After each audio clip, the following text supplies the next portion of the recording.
एक व्हिडिओ मी बनवली होती की तुमची पाईपलाईन कधीच फुटणार नाही आणि त्याच्यामध्ये मी या PRVबद्दल समजवलं होतं.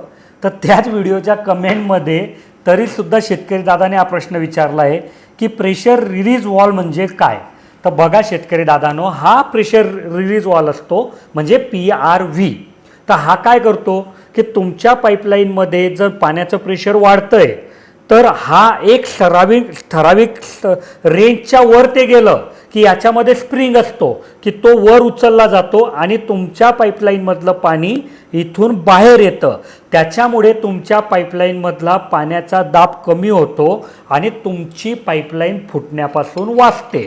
असं या वॉलचं काम आहे. मी उघडून दाखवतो तुम्हाला की याच्यामध्ये बघा असा स्प्रिंग असतो आणि एकदम हेवी ड्युटी स्ट्रक्चर असतो. हा सेफ्टी वॉल आहे म्हणजे तुमची पाईपलाईन फुटण्यापासून वाचवण्यासाठी हा वॉल तुम्ही लावला पाहिजे.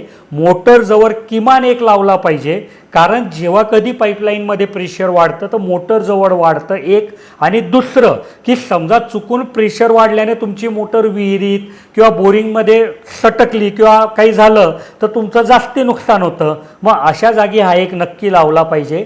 तुमची पाईपलाईन लांब असेल तर प्रत्येक 1000 फुटावर एक लावला पाहिजे. कुठे तुमची पाईपलाईन चढ असेल तर खालच्या ठिकाणी एक लावला पाहिजे. आणि याच्या व्यतिरिक्त जर कुठल्या ठराविक पोर्शनमध्ये तुमची पाईपलाईन वारंवार फुटत असेल तर तिथे सुद्धा तुम्ही याचा उपयोग करू शकता.